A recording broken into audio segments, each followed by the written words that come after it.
3 keywords to better connect with a woman. Modern Stoic. Stoicism. When trying to connect with a woman, words carry immense power. It doesn't matter whether she's difficult to impress or you've never spoken to her before. There's a simple yet profound way to ignite attraction, and the secret lies in 3 powerful words: you and I. You may wonder, what's so special about these 3 words? The truth is, they hold an undeniable strength when used with confidence and purpose. They show a woman that you know exactly what you want, that you are committed, and that you are not afraid to take the lead. These are qualities that every woman deeply respects. Many men fall into the trap of trying to impress a woman with their physical appearance or by offering material gifts. While these things may catch her attention momentarily, the effort is often misguided. Phrases like, "I'll do whatever you want," or "you tell me what to do," may seem like acts of kindness, but in reality, they reflect insecurity. Women can sense this, and it tends to push them away rather than draw them in. So, what makes you and I different? By simply saying, "you and I," you're demonstrating interest and respect, as well as the willingness to take initiative. This signals to her that you're not just any man, but someone who can be counted on to lead with purpose and integrity. These words make it clear that you're not relying on her to lead the way. You're in this together, which is exactly what most women desire. The beauty of you and I lies in its simplicity. It represents 4 fundamental pillars of attraction: interest, respect, initiative, and mutual connection. When you use these words in the right context, they speak volumes about your character, and that's the essence of true attraction. Now, the question is, how can you incorporate this into your daily life? Let's explore how to make these 3 words work for you in building meaningful connections.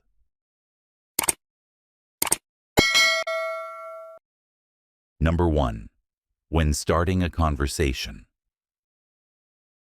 When engaging with a woman, especially when you are meeting her for the first time, it's crucial to approach the conversation with a sense of directness and confidence. A simple yet effective way to initiate the conversation could be, "You and I should grab a coffee sometime."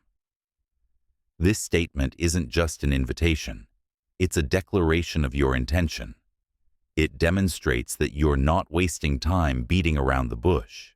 You're clear and intentional in your approach, which, as many modern Stoics would agree, aligns with the Stoic principle of clarity and truth. The beauty of this directness is that it removes any ambiguity and shows your confidence. A man who knows what he wants and is clear about it exudes an inner strength, which is often a very attractive quality. Women, in particular, appreciate honesty and clarity because it creates trust and a sense of security. As Marcus Aurelius once said, "Waste no more time arguing what a good man should be one." This quote perfectly encapsulates the Stoic mindset of living with purpose and intention. By speaking directly, you invite an authentic connection, and you present yourself as someone who values their time, and theirs as well. Women can sense this kind of honesty, and it sets the tone for the kind of relationship that is built on respect and clear communication. In our daily lives, applying these modern Stoic principles, where we cut through the noise and focus on what truly matters, can lead to deeper, more meaningful connections. So, the next time you're speaking with someone you're interested in, remember to be straightforward in your approach. Speak with confidence and purpose, and watch how this subtle yet powerful change can transform your interactions. Number 2. When asking her out. When it comes to connecting with a woman, one key factor that modern Stoicism teaches us is the importance of confidence and decisiveness, especially in moments like asking her out.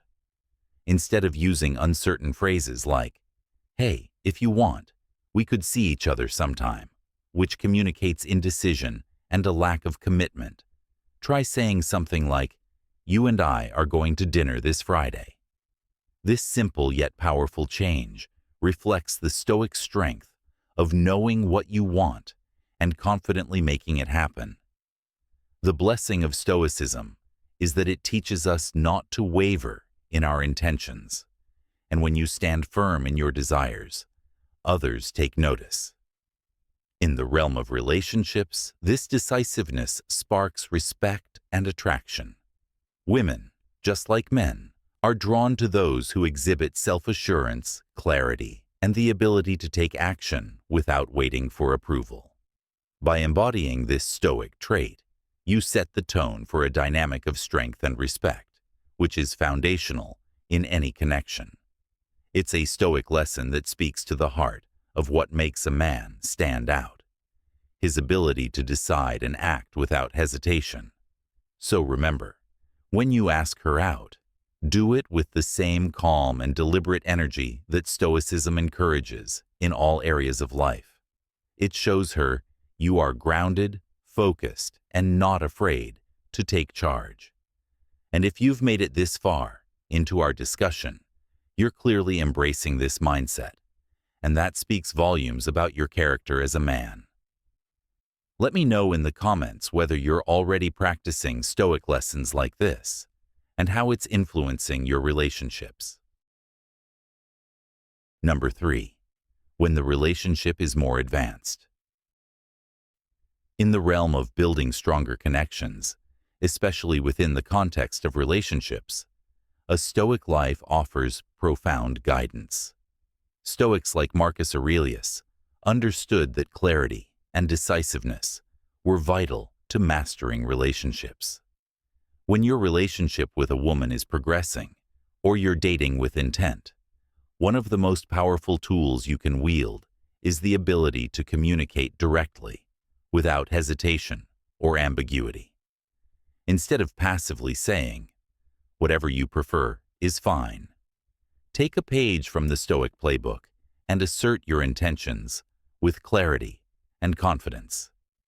A simple, direct statement such as, "You and I are going to spend more time together this weekend," not only reflects your desire to be involved in her life, but also shows that you are a man who values his time and hers.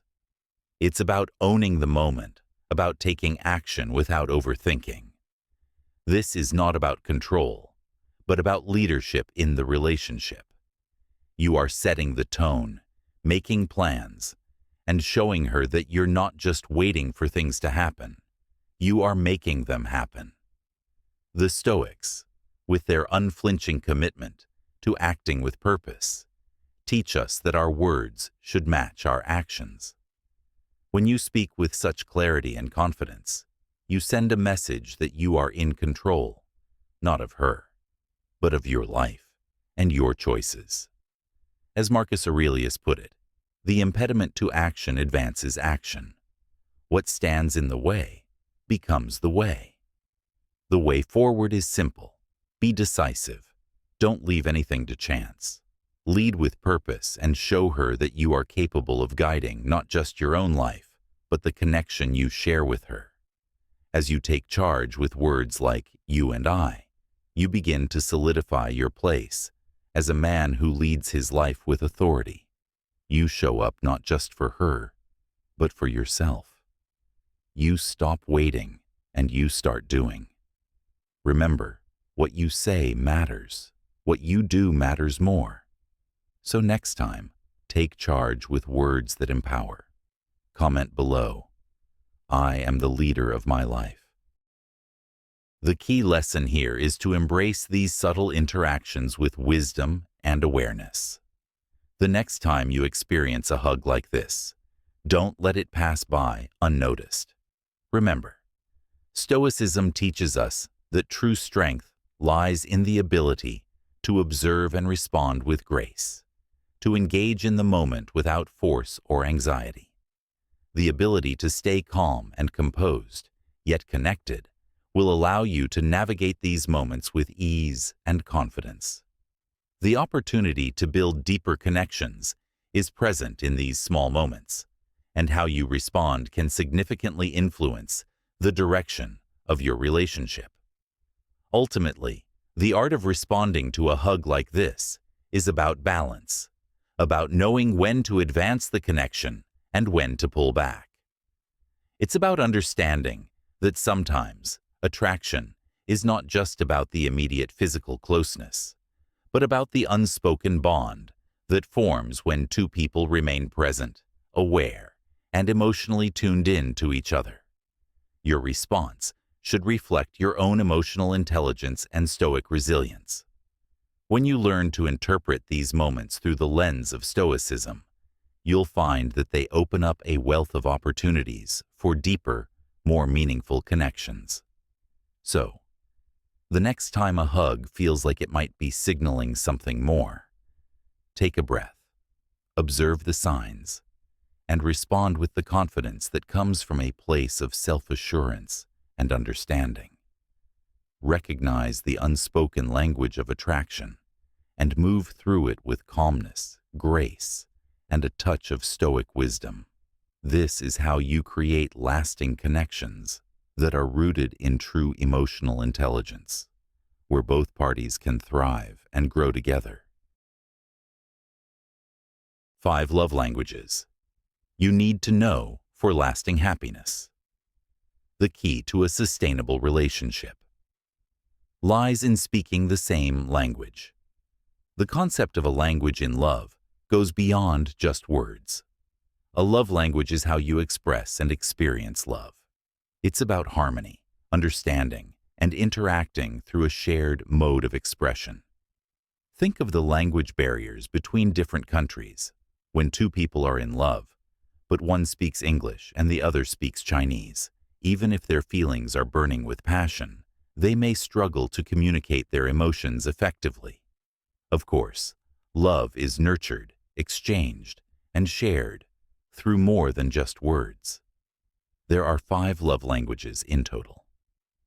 You don't need to use all 5 love languages in a relationship, but at the very least, you should understand which language your partner uses to respond in a way that makes them feel loved. The longevity of a relationship depends on whether both people can speak the same language to know how to make their partner happy. First language, words of affirmation. We understand people most easily, especially those we love, through words. That's why words of affirmation is the first and most commonly used love language. For most people, saying "I love you" isn't hard. You might say loving words to your partner every day. "I love you," "I miss you," or "I care about you so much." However, because this is the easiest form of expression for most people, words alone often don't feel sufficient in relationships. The foundational power of words of affirmation can sometimes fall short in today's modern life, where materialism and the need for more varied experiences push couples to diversify how they connect and understand one another. It's not just in romantic relationships. Family relationships and friendships also rely on these affirmations. You might notice how Western children say, "I love you, Mom," or how parents easily thank their children. But for many in Eastern cultures, expressing love through words can be more challenging. So, how did the older generation express love in these cultures? Second language, acts of service. You've probably heard phrases like, "I don't just want you to say it, I want to see what you actually do." Gary Chapman calls this acts of service, those actions that show love and care in practical ways. These range from simple gestures, like carrying someone's bags, or making them soup when they're sick, to larger acts, like sharing responsibilities in parenting. Fed up with hearing empty words, many people prefer to see their partner's actions. "I need you to care more."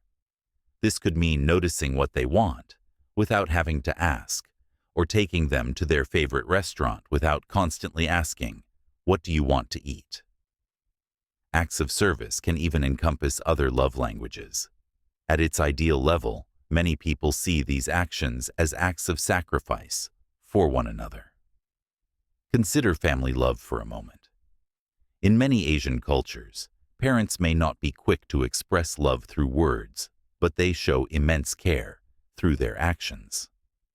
An Asian mother might not say, "I love you," but will prepare carefully cut fruit and place it on the table while her child is studying.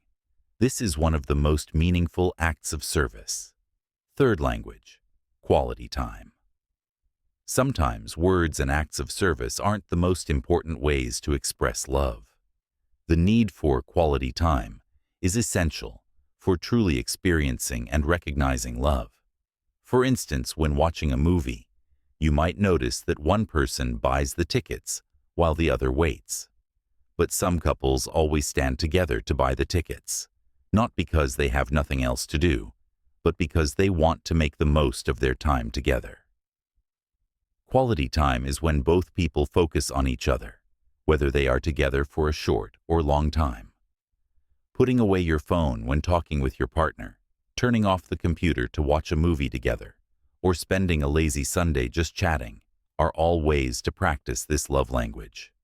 For couples in long-distance relationships, this becomes even more important. When they can only meet a few times a year, the time spent together is precious, and it's about more than just talking or doing things for each other. It's about savoring those meaningful moments. Fourth language, receiving gifts. Material things are often regarded as unimportant in relationships, but in today's world, they cannot be overlooked. The act of giving and receiving gifts, plays an essential role in relationships. You can see this in modern consumer marketing. Ads often emphasize the act of giving gifts as a form of love. Give this meaningful gift to the one you love. In relationships, gifts are both a form of care and a way to show a person's financial stability, which can be crucial for long-term relationships. You don't need to say overly sentimental things, and many people don't like partners who are overly clingy, but thoughtful gifts, whether material or sentimental, are deeply meaningful. Fifth language, physical touch. Physical touch can be tricky to talk about without thinking about sex, but in reality, touch is a crucial part of many relationships. It's not just about physical intimacy. It's about the softer, necessary touches that are essential in all relationships. These include hugs, shoulder pats, a gentle hand on someone's back when they are feeling down, or even a quick massage for a beloved colleague during a break. Physical touch is powerful emotionally, mentally, and energetically. Gary Chapman highlights this because touch is one of the most sensitive and subtle senses humans have. People often say that a hug can convey more than words. A mother's first hug after childbirth nurtures the sacred bond of motherhood, and a shoulder pat when a loved one has passed away helps ease the pain. Sometimes, a simple, tight hug at the airport when your partner returns from a trip is more valuable than any gift or words of affirmation. We express love in many ways, but the core is the same across all 5 love languages. You don't have to practice all 5 in a relationship, but understanding which one makes your partner feel loved is key. While there's no guaranteed formula for a long-lasting, happy relationship, knowing the right language to speak will keep you on the right path on the sometimes rocky and unpredictable journey of love. Thank you for joining us until the end.